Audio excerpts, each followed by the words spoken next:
Once a world of wonder and planar harmony, Etheria now stands teetering on the edge of ruin. A century ago, a name was whispered into the darkness, Astan the Vile. It took every kingdom, every god, and every ounce of mortal will to seal him away. In the aftermath, the ruling powers passed the Concord of Sealing. No crossing of planes without death or exile, for the evil watches, and it waits. But now, the veil has thinned, and the wretched Dawn seek to open the interplanar gates and let the evil that resides within into the world.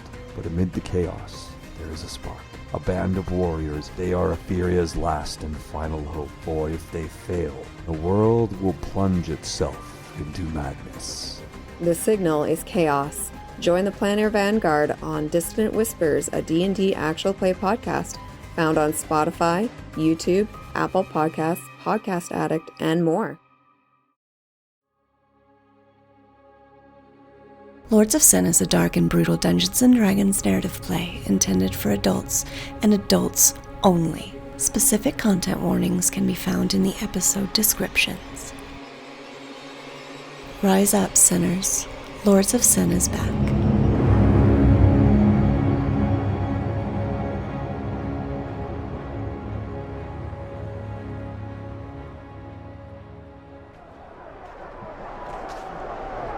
From within the main part. Ah!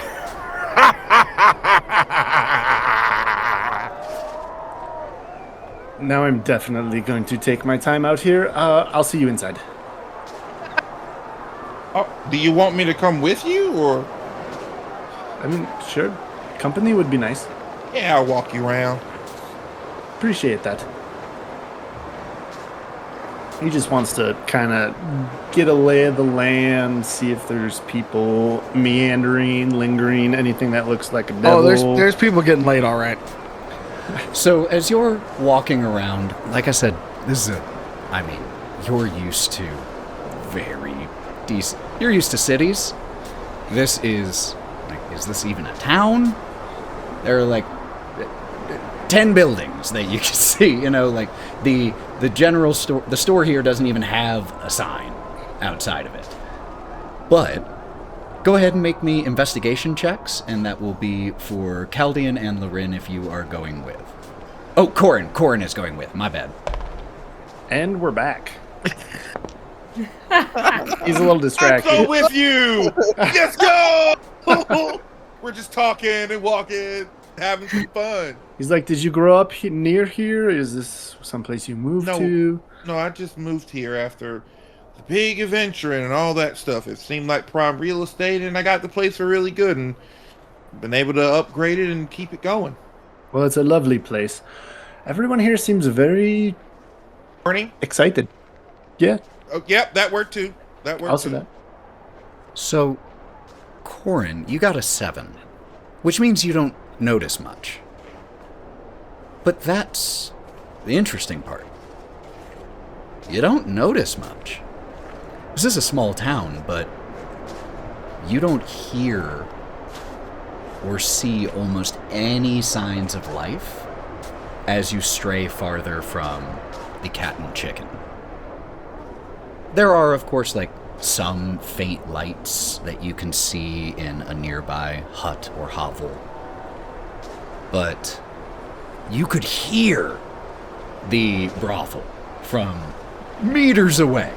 Sounds packed to the gills. And then, as you stray a little bit farther, it's nearly deserted.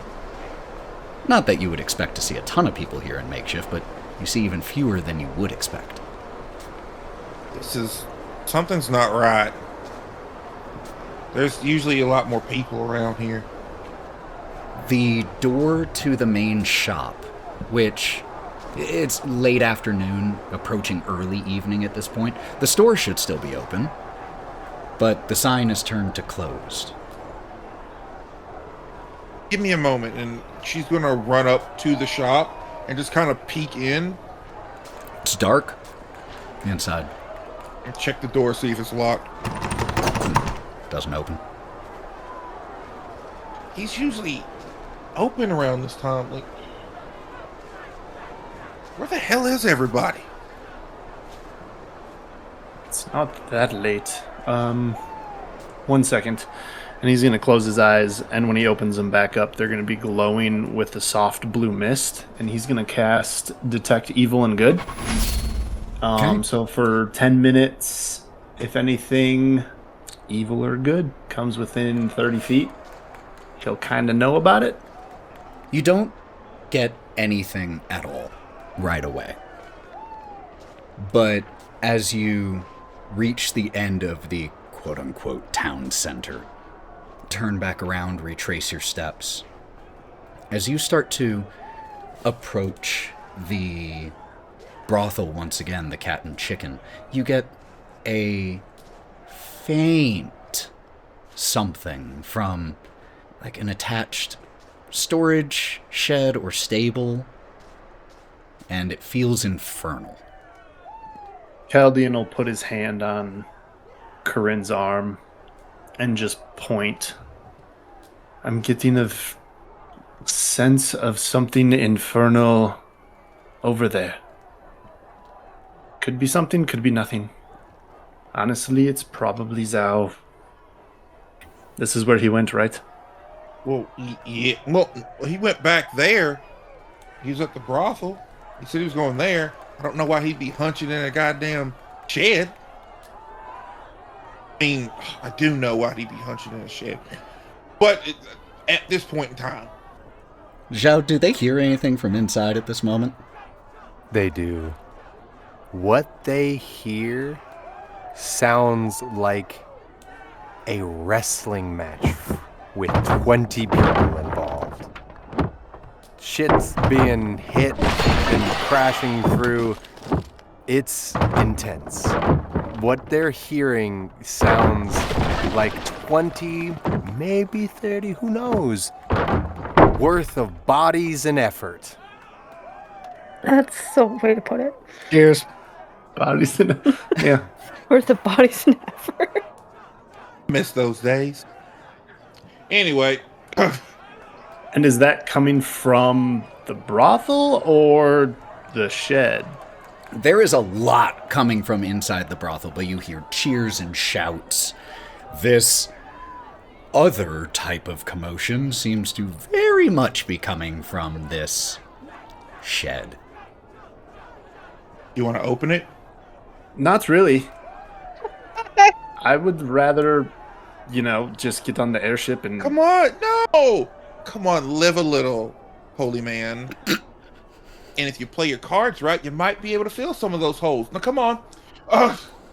I really don't want to do that, but you know what? Fuck it. I'm gonna stand behind you, though. I'm not sure if that was in or out of character, and I love it both ways. Fair enough. It was in. It was in. It was in. Just didn't notice it. It's all right. And Korrin's just going to open the shed. What generally do they see, Zhou? Sitting atop a mass of writhing bodies, a completely nude Zhou sitting on someone as if they are a throne. Believe it or not, Korrin, they paid for this. As Zhou says this and draws the attention towards the door, a Goliath frees himself from the writhing mass and, in a very professional way, approaches you all stark naked, covered in sweat. If you're wanting to join, you gotta pay, though. No, I have them. Watching costs a little bit less. Don't worry, I will cover their fee. Use to cover the robed one. Use the little totem thing I gave you. That should cover his entire experience.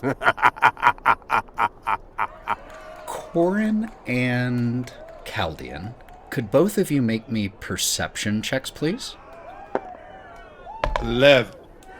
23. He sees so much.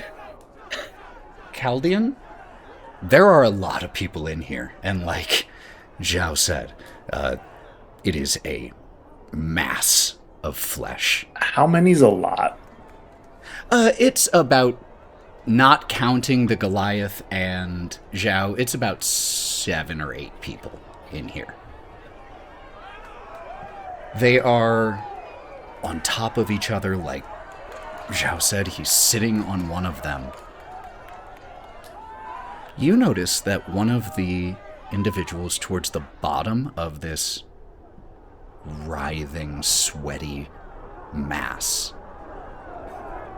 is staring blankly and appears to be dead.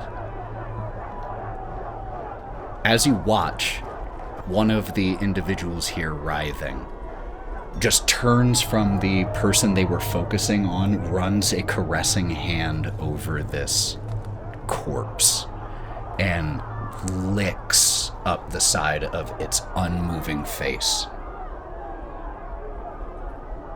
When Cal makes the eye contact with this just vacant stare, he's gonna try and cast Spare the Dying on that individual and see if anything takes hold.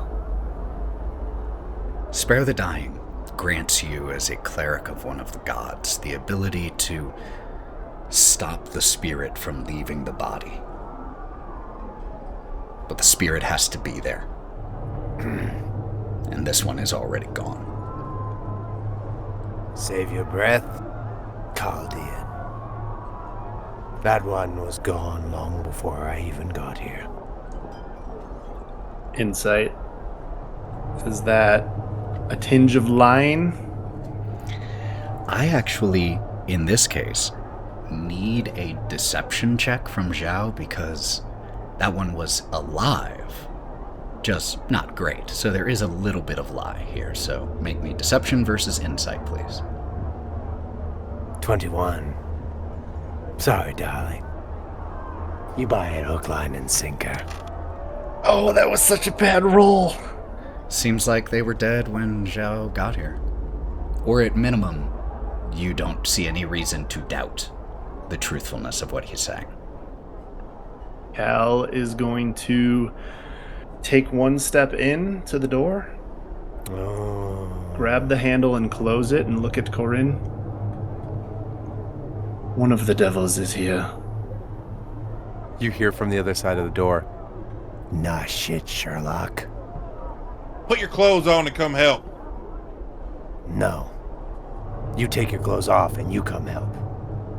That's not how that works, Shin. That's exactly how it works. What? I can smell you got your nut off. I did. So don't you judge me. Get in here, take your clothes off, and let's talk. That's not how I fucking... You know what? Move. Get out of the way. Zhou, listen, I'm going to tell you right now. We're here to do business. Not this. No. This is business. What the fuck does this have to Who do? are we trying to talk to? Fucking lust? Yeah. Glazia? Yeah. What do you think that phone call looks like, darling? The phone call is in there. No. Just so you know, you're still on the clock for this. I will pay. Go fuck yourself. All right. No, he will. Don't tell him to do that. It is a lot to watch. Am I not fucking myself? You are. You're doing great, darling. He kisses on the legs. Please go tend to the others, please. Okay. This is the call. What did you think this call was going to look like? As Zhou says that, we are going to cut inside the Cat and Chicken proper. We see, as Kalista headed inside, would Val and Lorwryn be joining? Yeah. Oh yeah, Lorwryn is following in, yes. What, worried she can't handle herself there? The front room of the Cat and Chicken is not too dissimilar from that of a tavern, with a bar, common area, and it is packed in here. I mean, in this common room, about 35, 40 people. And this is a small town, this isn't a large building. They are shoulder to shoulder in here. There are people drinking, cheering, laughing. There are people in all states of dress and undress, with people in the corner doing things you would expect them to be doing privately. On the walls in here, in this dark brothel that seems to favor the crimson coloration in its heavy, incense-laden curtains, the cat and chicken motif continues inside in a series of equally lascivious depictions all across the walls here. In fact, as you look at one section of the wall, which has a lot of different depictions involving the chicken and the cat by themselves, the chicken by themselves, 2 chickens, 2 cats, 3 chickens and a cat, like all different varieties, part of the wall looks like the art is used as a menu. Val's gonna kind of examine their menu. I don't think they're talking about cats and chickens. No, darling, they're not talking about cats and chickens. As you say that, a woman, late 70s, dressed in not quite silks but sheer clothing, approaches the group of you. Well, no, it's not chickens, but whatever it is that attracts your fancy, I'm sure we can provide here at the Cat and Chicken. My name is Ailey. I'd be happy to help you find your preferred partner for the evening. Do you employ the entire town in here? I'm confused on who's working and who's just perusing or engaging. It seems like you have a lot of faith. You've been very popular lately.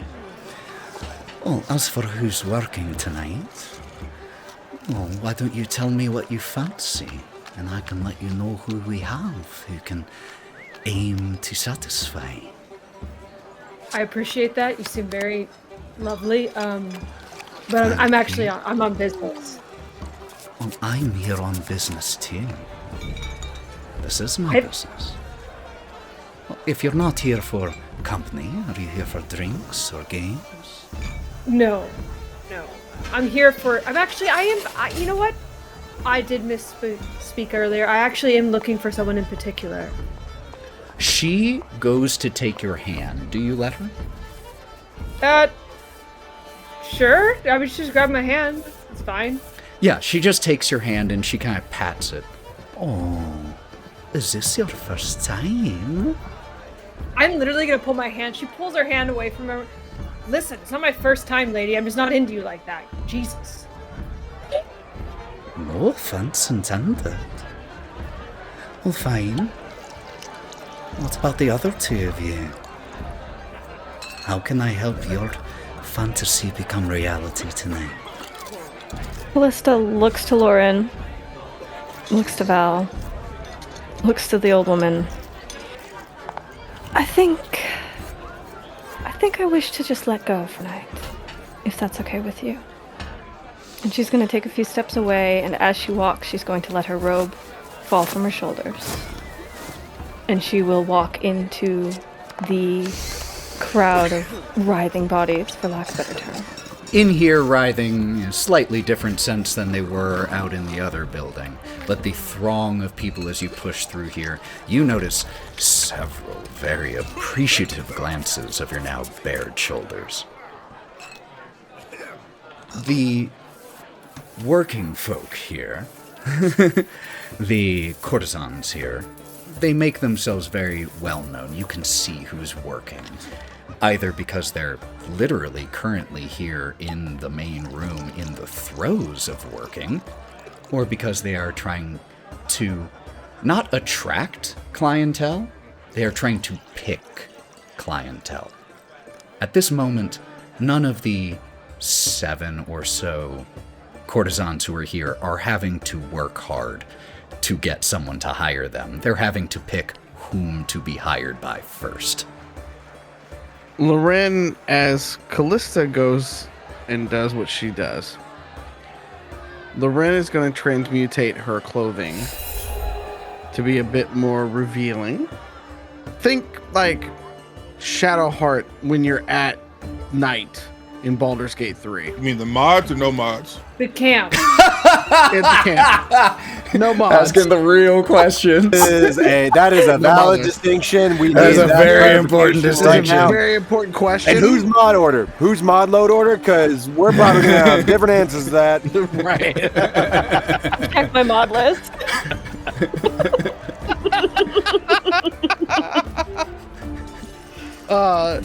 But no, she's going to take a cue from Kalista, and she's going to sort of spread out throughout the folks and find another. She's going to just gently find another woman that's there. She's going to let Kalista do her thing. Are you looking for a woman who is working or a patron? To Lorwryn, it's one and the same. In that case, human, elf, orc, or lizard folk. Which catches your attention most? I'm gonna roll for it. Yeah, that's an elf. You approach an elven woman who is dressed. Her top half is entirely revealed, aside from pasties she's currently wearing, and she has sheer on down beneath, leaving absolutely nothing to the imagination, just enough to the imagination to make someone want to pay to see more. She has a crowd around her, and as you saunter up, she notices you. Good.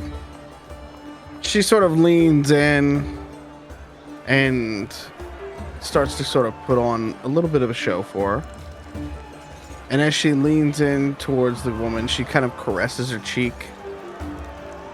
As you caress her cheek, you go up it one time, and as you go to go down her cheek, she gently takes your wrist. More than that will cost you. I'm worth it, though. Don't play coy with me, love. I know where you're at. Come play with me. Could you make me a luck check? Straight D20? Let's actually do, let's do the emphasis version. Roll 2 D20s. Let me know which is farther from 10. Not much. One's a 14 and one's a 15. You watch her look confused for a moment, and then she blinks, and her posture changes. She had a look designed to be inviting. She was leaning into you, but she straightens, and she looks around and takes the space around her in. This is more like it. It is good to see they're living it up. Oh. She turns her attention to the crowd of people that were the small gathering of people that were already in front of this elven courtesan, who, as her posture changes, they go from like playfully vying for her attention to absolutely simpering and desperate, to the point that one of them reaches towards her as she smiles, and another one of the people here grabs that woman's hand and punches her in the face. She's mine! Oh, don't fight over me. There'll be plenty for all of you, don't worry. But I need a little bit of personal time with these first. You all understand? And there is, oh no! And just shh, shh, shh, shh. Okay, darlings, there's plenty to go around. She looks at you and starts to walk away and gives a look over her shoulder with a come hither of a single finger. And Lorwryn follows immediately. Would Kalista have noticed this? I see no reason you wouldn't have. She's going to join Lorwryn and, as casually as possible, wrap an arm around her waist and let her lead her. Yeah. She's going to... Wait, as they're going through, she's going to lean over and whisper to her and say, no matter what happens next, just remember I love you. Okay? She'll just give your waist a slight squeeze. And that will be her response. Back out in the shed, Maz, the Goliath, who was in here, who had, as instructed, gone back to taking care of the others, stands up once again and walks over to where the three of you are talking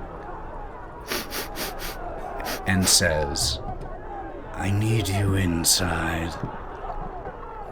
I know. I smelled you. Follow me. His voice is different. Kaldian, take off your clothes.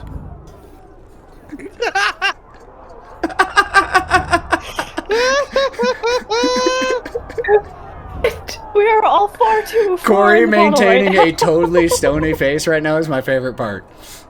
Take off your clothes. Kaldian, take off your clothes. Cal's gonna stay on. Cal's gonna start to slowly, but then he'll look up and wink at him. Not quite yet. This'll go a lot better if you take off all that you can. The way I see it, you already have, and to keep balance, some of us should not. He walks up to him. People sniffing. Oh, that's sad. A virgin. Wow. He's gonna look at... I can't fucking do this.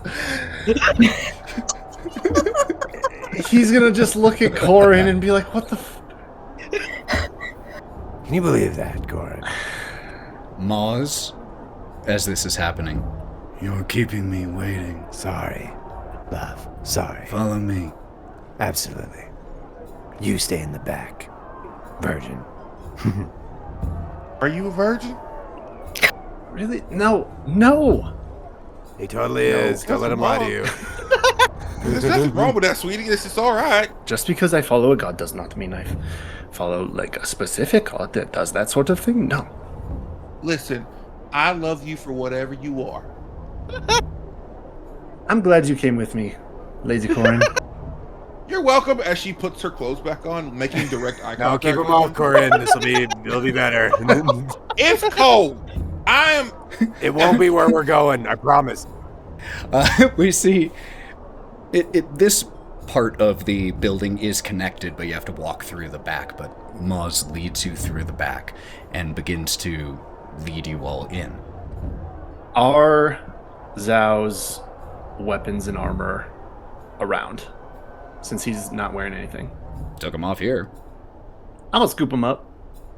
The sword is gone, and Zhou is wearing only a belt and his bag of holding. What is on the ground is his armor, his little fanny bag, and nothing else. He and Kalista are literally wearing the exact same thing. She still has her bag of holding on her waist, and that's You don't let go of that. Yeah. Yeah. Okay. Cal, whatever is on the ground that is able to be picked up, he will grab and bring with. Because the last thing we need is Mr. Horny without his things. Uh-huh. Oh, look Right. how sweet you are. You're gonna be such a good sub-husband to Val. Val did follow, by the way. But I waited until they got together, and then I kind of followed back awkwardly. We see as this elf leads Lorwryn and then Kalista and Val into one of the back rooms here, complete with a canopied bed, warm furs, a fire going, incense, and she walks in and immediately just takes a seat, crossing her legs. Kalista's gonna take a seat if there's like a chase, and she's just going to lean very casually, I'm sorry, I don't have words right now, so I'm gonna say organically, but that's the upper word for it. That's somehow Gracefully very naturally. or like naturally. Somehow yeah, that's you. worse. I don't know why. I don't know why. Organically. Organically. No, she's going to basically place herself very gracefully, very almost suggestively, but in a classy way, not in like a full spread or anything like that. Very much graceful. You can cut organically, right? No, leave that. That's amazing. Leave it. This elf woman, possessed as she is, drinks all of you in one by one as you step in, take your seats. And Zhou, Kaldian, and Korrin, as you are following this Goliath, who did not dress himself and is simply walking stark naked, he catches the attention of a human woman and waves her over, and she begins to follow as well. And the three of you are led to a back room where your three companions sit with an elven woman. Have I died? I definitely died. I've definitely dreamed about this once. Maybe I'm unconscious. If you died, you go back to hell and you never see this ass, baby. Fair enough. Glacia, do you see the attitude on this one? That's why I like her. She would know.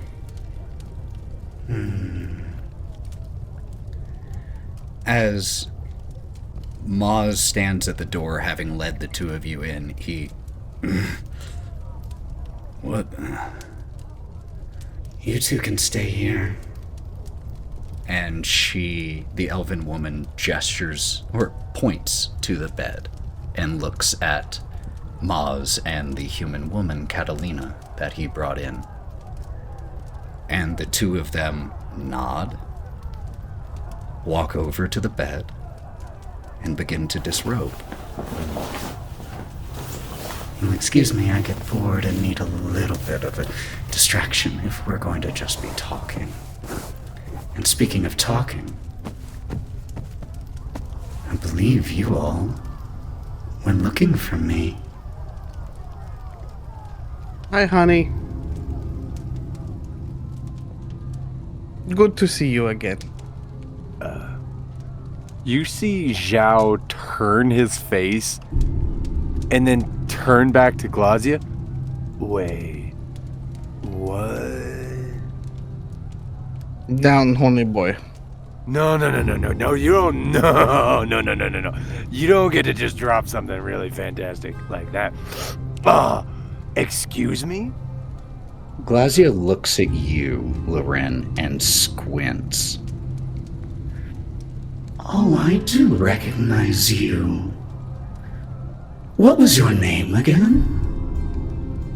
Lorwryn will very slowly and almost sultry walk around.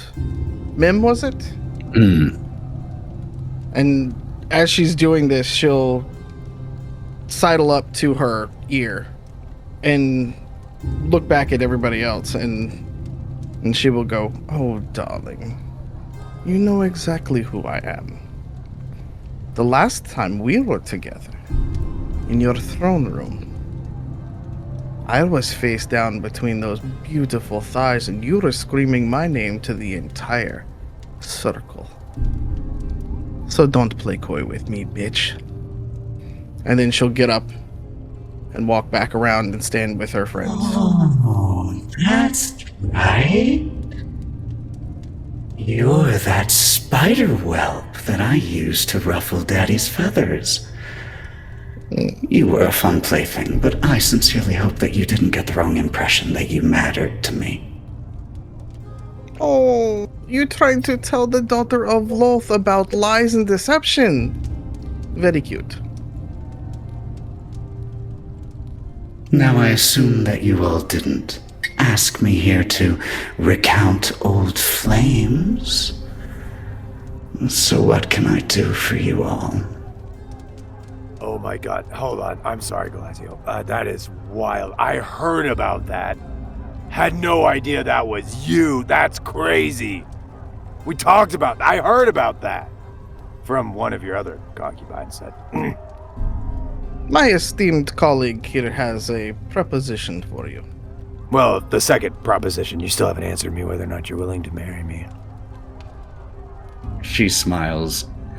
And as she smiles, by the way, she doesn't really smile at you, Zhou, because she isn't looking at you. She is looking at Maz and Catalina on the bed behind you all, just watching. And she just gives a small smile. Flattered, truly. Careful, Zhou. She likes to leave people at the altar. I know. I've heard. Or what was I supposed to forget about that too? I did. I assumed you would. Glazia. He actually starts kind of as the tone shifts, Zhou walks naked only in the belt over to the two and starts participating with them while talking. And he's like, oh, hold on, one second. You guys consent? Cool. As you start to join in, she uncrosses her legs, leans forward, elbows on her knees, chin in her hands, and just watches joyfully. What I want to know, and as he punctuates things that he says with just the most deviant moves, it's gratuitous. It's gratuitous. You gotta roll for devious moves. Oh. Do you have a spell, devious moves? Sorry. I'm inserting the GM thing. You gotta roll for devious moves. How good is Zhou? We gotta know. Let it be clear the DM did not call for this. I'm going to use this as athletics. Yep, that tracks for me. I'll take it. I'll allow it. 21. I think you're doing just fine. Zhou, as you start to go and join in. Glazia, darling, you know why I'm here. And as much as I love when you're coy and we play the games, I do want to just cut to the chase on the boring shit so we can do the fun shit instead. Why are you here? Your father wants to know. What's the aim? Is this revenge? Getting back with an ex, maybe? No chance in hell. Not that ex. Oh. He leans back as you start saying this, and she looks a little repulsed at this tainting of her preferred activity with such coarse things like politicking. He slightly chokes one of them just to sweeten the deal. She smiles. I thought I smelled daddy on you. Well, if he's so interested in my activities, why doesn't he just come here himself, then? Lorwryn, you know the answer to that one. I think we both do. And she knows it too. She's just being a brat. Here. And she leans behind her where she's seated, and she thumps on the wall, and a hidden door opens, revealing a compartment with lots of different tools of the trade that individuals who work here at the Cat and Chicken might use. And she reaches back and grabs a flogger and tosses it over towards the bed. Zhou grabs it and hands it to Lorwryn, would you do the honors, darling? I'm sturdy. You can put your back into it. I don't think you understand exactly who I'm with, my friend. Oh, I know who you're with. And I know you'll mean it. And she absolutely smacks the shit out of him. For those at home, the strength is a 3 right now. Zhou will take a singular point of damage. That's generous of you. That's generous, yeah, I was going to say. I do sincerely doubt that the reason that you actually came here was simply to ask why I'm here, but if we need to get through the pretense first, I'm here because it's fun. And I'm having a ball. Well, yeah. Do you know there's no pretense? The pretense is your dad has sent me to ask you why you're here, so in hopes that maybe we could convince you to go home. There's the part. Yes. I mean, we both knew it. Why lie? Father wants me to come home, does he? Yes. Well, I assume that he didn't send you here without some intent of making me an offer to convince me. So convince me. We will take care of whatever the reason you're here for is.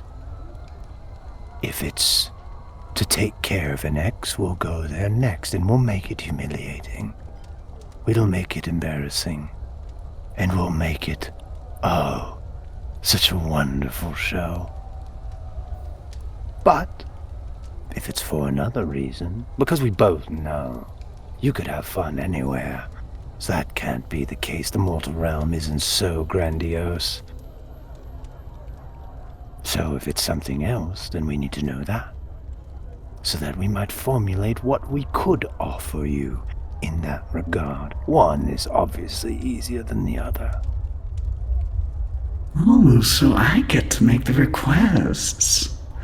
I love this part. Kalista is not even paying attention to what's happening on the bed.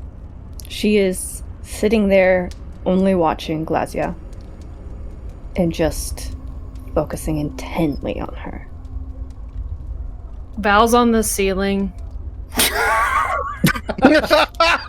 There it is. It's been a minute. Looking at Glazia. Korrin is naked except for her bracers. And just focusing on what is happening, but ever so often you see her kind of twitch because she is sitting on somebody's face at this point and just enjoying, not the ones on the table. I just picked somebody up and I'm sitting on them. Just grabbing another concubine from outside? Got it. Kaldian. He is kind of standing in the corner, and his eyes are just darting between what's happening on the bed and what the conversation is happening. And in his offhand, there's just silver smoke and fog that he's like balancing between his fingers, waiting for something bad to happen and gonna stop someone from maybe dying. And if it's on the bed, he'll send his magic that way. If not, he'll just maintain. Lorwryn sidles over and leans or sits behind Kalista and just puts one arm around her, just like on her like stomach and stuff like that, and just kind of like leans over and kind of just also looks at Glazia, but knowing that Kalista's gaze is not changing at all. Like, she doesn't expect that Kalista's gonna like look back at her or anything like that, or like lover's embrace or anything. Like, she knows what's going through Kalista's mind, and she's just trying to calm her down, if possible. You all see Glazia clock this gesture. And then she takes a second to look at each one of you. And as you look her in the eyes, you feel the depths of your being getting plumbed. The darkest corners of yourself having a spotlight cast on them. Oh, I remember you, she says with a smile, looking right at you, Kalista. And then glances at Lorwryn. Oh, but you're not the only one who lusts after her, are you? What a fun little triangle we have going here. Do they know how badly you want her, Zhou? And like you see Zhou kind of make a hard to say. Well, like I said, I'm here to have fun. As long as I get to keep having fun, I'm happy. So I have a few possibilities I can present you. You mentioned that there might be someone here that I wished to see dealt with. That's true. The Vistas. However, were I to agree to leave here prematurely, and I am not a fan of anything premature, you would have to allow me to embrace the experience of his humiliation fully. Should one of you agree to become my vessel and allow me to participate in his humiliation, then after that's done, I could see myself waving the white flag and going home. Are there any volunteers to become my vessel, or should I list the other possibilities? Oh, you know it's going to be me. You know I'm going to volunteer. I think we should listen to the other possibilities as well, because chill. Fuck. You're already spoken for, my friend. I know, I knew you wouldn't pick me. But it doesn't mean I don't want it, darling.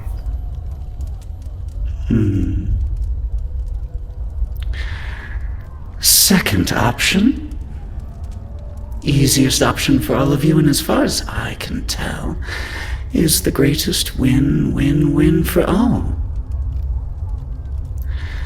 I have absolutely no ill designs for this world. I simply, like I said, want to have a good time. Deal with the others.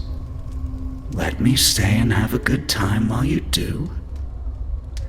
And once they're all defeated and I'm declared the nominal victor, there's no further need for me to remain here, and I will have gotten my fun. I win, you win, Daddy wins. I have a counteroffer, if you're willing to indulge it. I'm listening.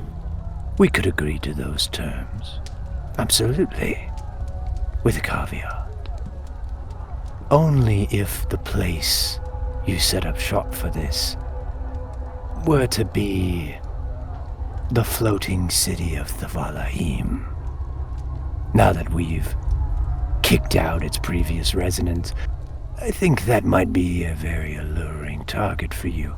All those beautiful elves doing unspeakable things, doing things that their little noble hearts could never dream of, introducing them to things that high elf upbringing would never imagine.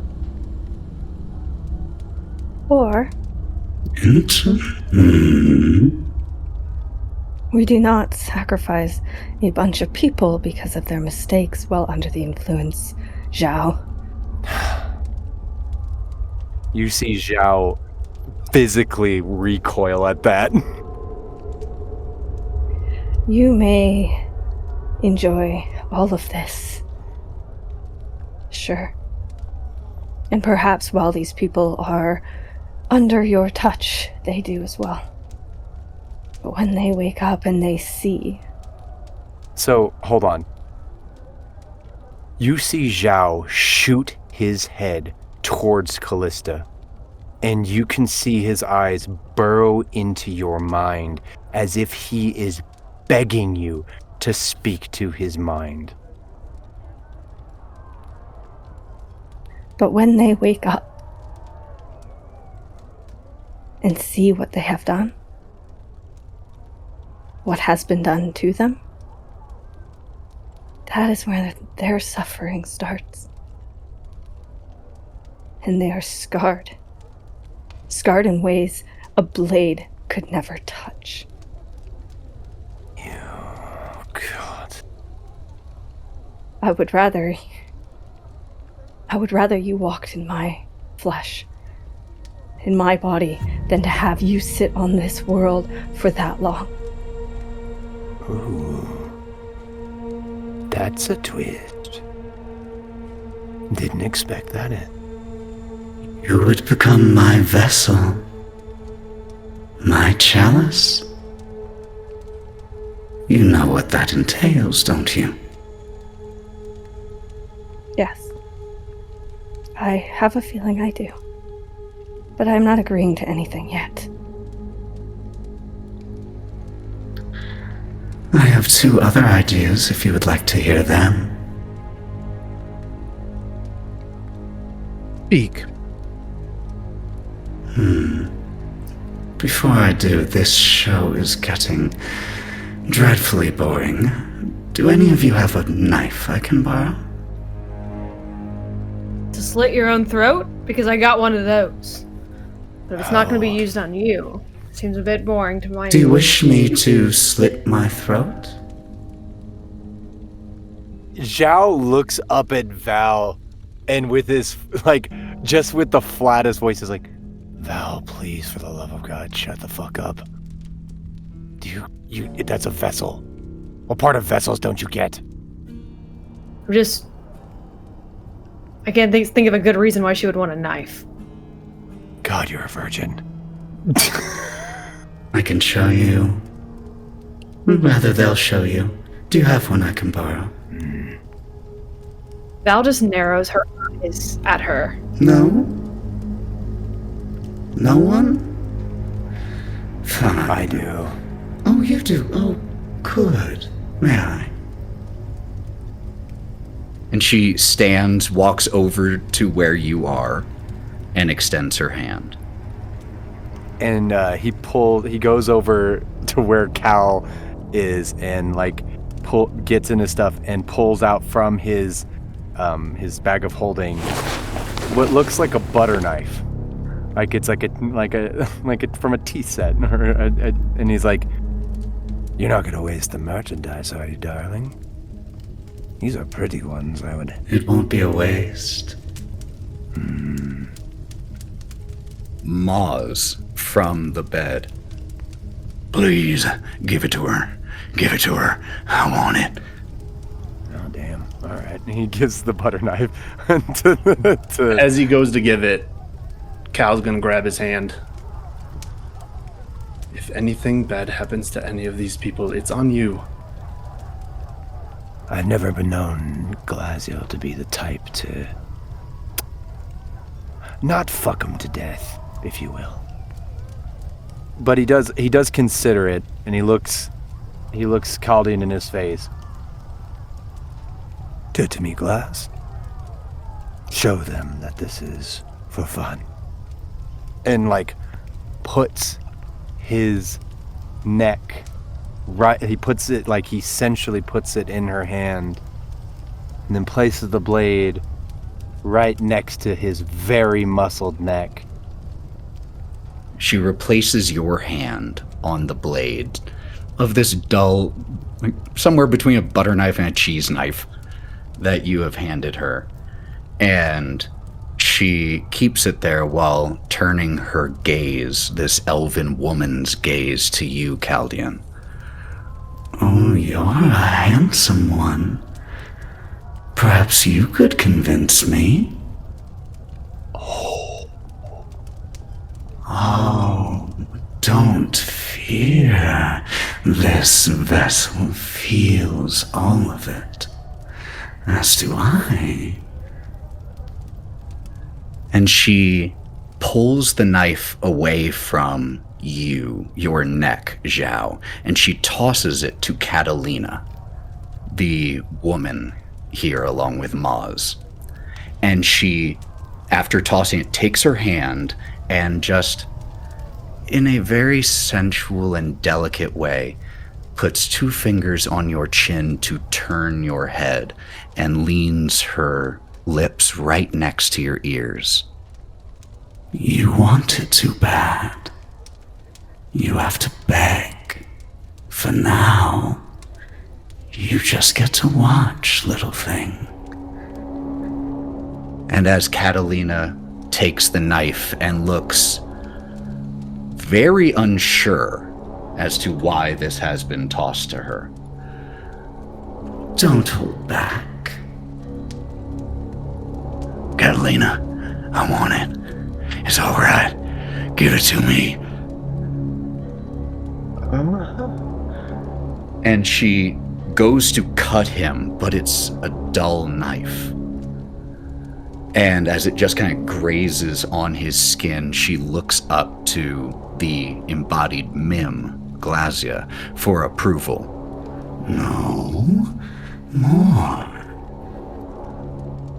And she takes the knife in an underhand position and again looks at her for confirmation, and Glazia just nods. And as Maz lays prostrate beneath Catalina, she raises the knife in both hands. As it comes down in one fluid motion, Zhou takes the hit. Like he was saddling towards them and then just flops in front of it and takes it in the back, and you're a I am no watcher, darling. And like he flexes his back muscles and grabs the butter knife and wrenches it from her hands. How dare you say that I wanted too much? I am no watcher. I have not fought my way through the hells for your father. To what? You do it to me. Careful, Zhou. You're handsome, and I appreciate your enthusiasm, but I don't appreciate those who stop me from getting what I want. Give the knife back, or we're done with these negotiations.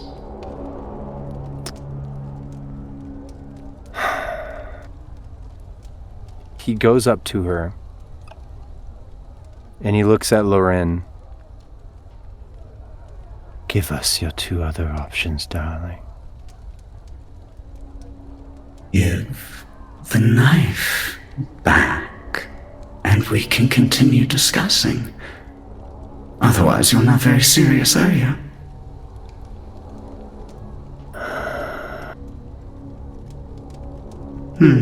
And he, Are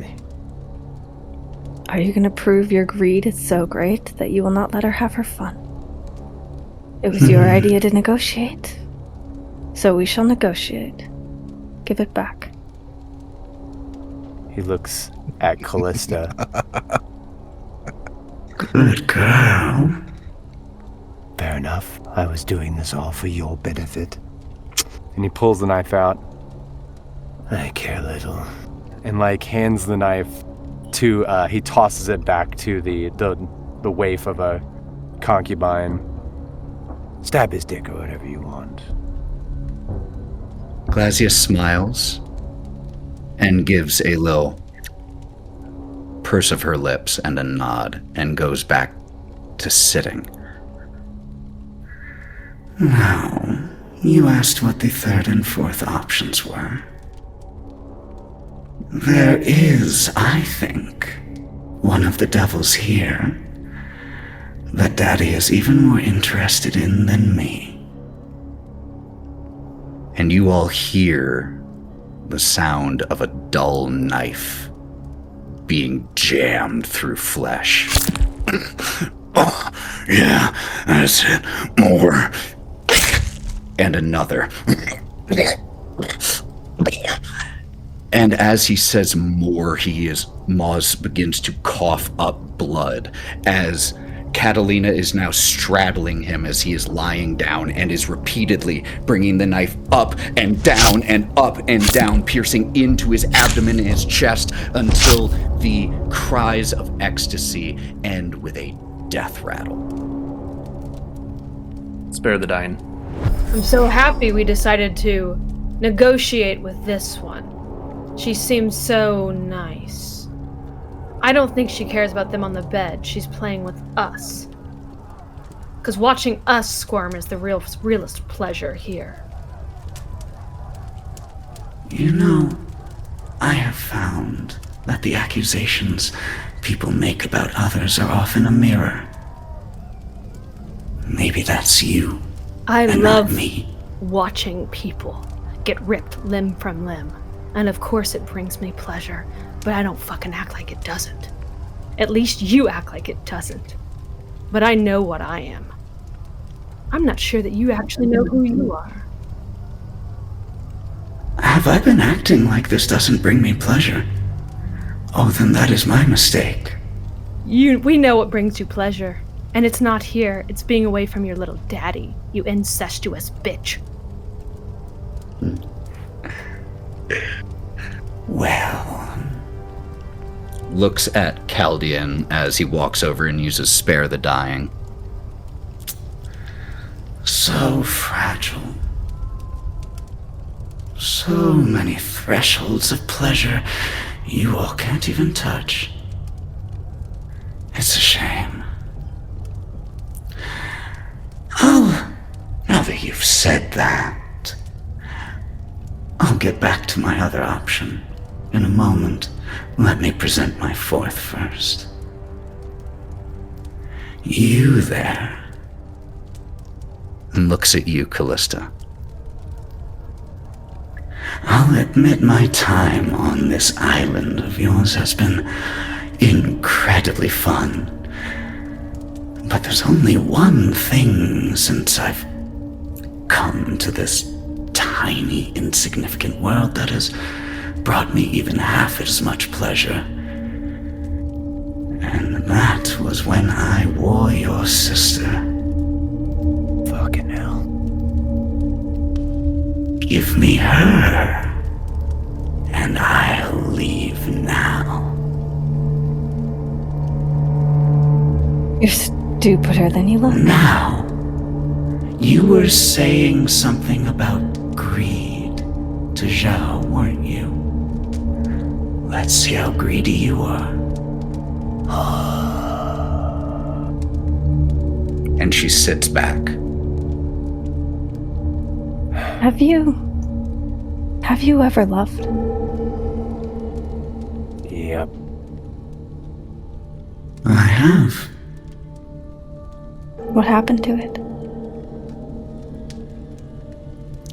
It died. How did that make you feel? I don't think you really want me getting back into that mindset right now. I'm in a good mood. The last time I had my heart broken, someone died. Then you understand what will happen if you break my heart. I will go to the hells myself and tear you limb from limb. Option 4 is not an option. Don't ask again, or I will not be stopped.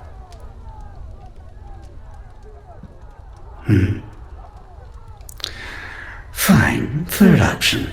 As I was saying, one of those who has chosen, for a reason that I still cannot fully comprehend, to accept this little gauntlet, well, Father is much more interested in him than me, I assure you. And I would imagine that if you were to dispatch of him, Father's lingering interest in my activities might be abated. Mephistopheles, Lord of the Eighth Circle. There are few that Father holds in simultaneously both such low and high regard. I am sure that Father would love to see him humiliated. Zhou? Is that an option that works for you? Zhou is staring at Glazia, and his demeanor has changed. Like, at this point, he's been bemused, annoyed, but he's been a part of all of it. But you notice, Kalista, Zhou is now staring with a warlord's intention. Interesting. There is the sound of sobbing as Catalina is collapsed over the bloody and motionless body of Maz. Clean up your mess and get out of here. And while still she begins to try to pull Maz. He's a Goliath, she's an elf, much larger than her, and pulls him by his legs until he just falls onto the ground, and she begins to drag him out of this room, leaving a bloody bedsheet and a streak of blood as she pulls. Kalista's gonna cast Prestidigitation as the corpse is removed and clean the bed. You all are so boring. What's your answer? My entertainment is gone. Zhou walks butt naked up to her. You plan to take the 8? Even if I had such ambitions, which I certainly do not, I don't think I would tell you anyway. Well, I've been honest with you. And she leans forward and she sniffs you, and she looks at you in the eye with a smile. Oh, I see your problem, Zhou. You think you're my father's prize bloodhound, when in reality, you're just a mongrel that he keeps in his stables amongst so many others. Do you think you're special to him? Not at all. I am one of many dogs, kept like pets on leashes. Do you know what my father does when a hound has outlived its usefulness? And if the entire reason that he sent you back here was for me to return that to your usefulness, what do you think will happen to you when that happens? I'll be put down. Euthanize. And you would never get the opportunity to do that which you so badly dream of.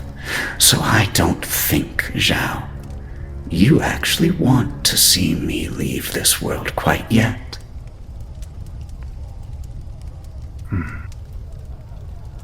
Since you know so much about me, it seems only fair. What are your designs on the 8th? I have no designs for the 8th, but as I said, even if I did, why would I tell you?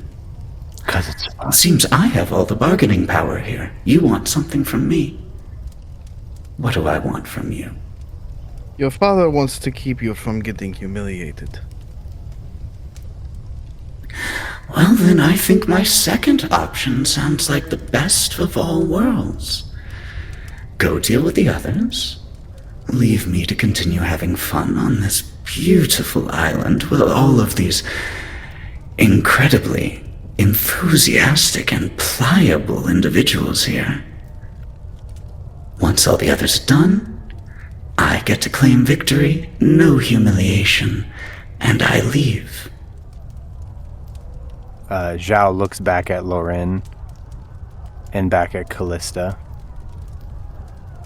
Kalista's shaking her head. Val's just looking over at seeing kind of like Kalista and Zhao's interactions there. But you can very clearly see that she hates Glazia. And she thinks it's beneath her to leaving her breathing a moment longer. He walks over to Lorwryn. I entrust this situation to you. You seem to be the only one clear of mind. Make the deal since you have history. And grabs with one arm, not looking, Val, and grabs and then like rips her off the ceiling. Grabs 10 feet? Kaldian. Wait, how tall are you? I'm almost 8 feet tall. Okay. Grabs Val, rips her off the ceiling, grabs Kaldian by the scruff and like starts dragging them out of the room, looks Korrin in the eyes, nods, and then looks at the suffocating whatever underneath her, smirks, and then... Suffocated. Oh. The body is still. Oh. Because normally, Korrin, you are a big girl, like you said. There's normally a tap-out style thing of like, I need a breath. He did not do that. And Zhou looks down at the dead body and was like, glorious way to go. And then just drags Kaldian and Danny by their armors out of the room. Danny. You are fucking, Val. And you're fucking both liabilities.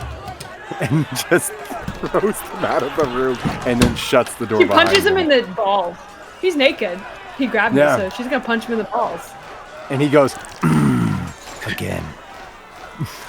Cal punches him in the balls. Oh, this ain't gonna be what you think it is.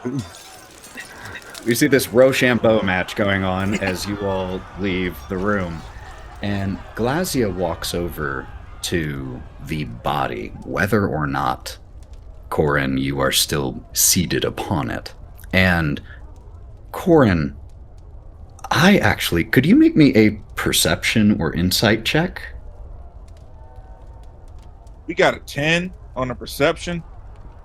I think a 10 is still high enough for you to notice that after a little while, there's nothing going on down there anymore. Which is wild because I have an 18 passive perception.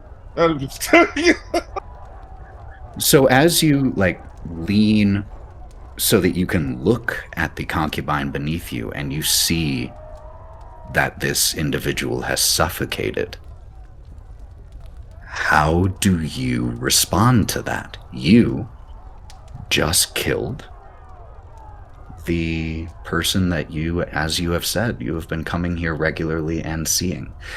This, by the way, was Sergei, a human? Well, it's funny that this happened. He always wanted this, but I was never able to provide for him. But you know what? Warrior's dead. And closes his eyes and puts his arms together and just pats him on the head. Glazia, in the body of Mim, squats down next to Sergei's body. And she smiles at him. And then she stands up to look at those of you who remain in the room, Lorwryn, Korrin, and Kalista. So? Are we still negotiating, or can I go back to having my fun?